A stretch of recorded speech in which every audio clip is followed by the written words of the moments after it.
Nakipaghabulan pa pero wala ring kawala ang isang puganteng Australiano na wanted sa kasong drug trafficking.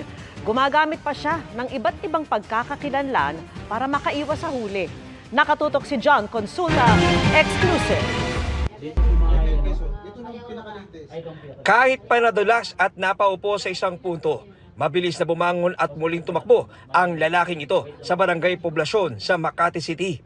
Hindi inalintana ang mga sasakyan hanggang umabot sa isang nakaparada na may car cover. Sa ilalim nito siya nagtago pero natuntun pa rin ng mga umahabol na tauhan ng Bureau of Immigration Fugitive Search Unit. I think I'll just wait for a while. No.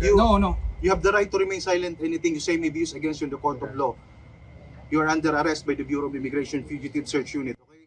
Agad nilang inaresto ang 33 anyos na Australianong wanted sa kanilang bansa dahil sa kasong drug trafficking. You is allegedly an Australian fugitive using multiple fake identities in the Philippines. Since we're the Fugitive Search Unit, we are in charge in arresting you. Ayon sa BI, ilang taon na nilang tinatrack ang dayuwang pugante na palipat-lipat sa Metro Manila at Calabar Zone gamit ang iba't ibang pangalan. Meron siyang US identity, Australian identities po. Meron siyang mga diverse licenses na American, meron siyang Australian passport, meron siyang Seychelles na identity, ay mga fraudulent.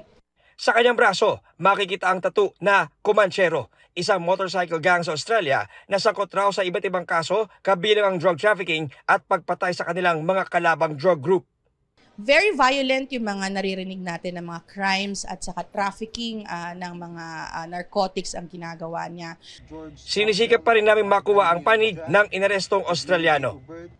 Inaalam na ng Bureau of Immigration kung mayroon ng mga kagrupong Pilipino na nag-ooperate dito sa Pilipinas ang inarestong Australiano. Para sa GMA Integrated News, John Consulta, nakatutok 24 oras.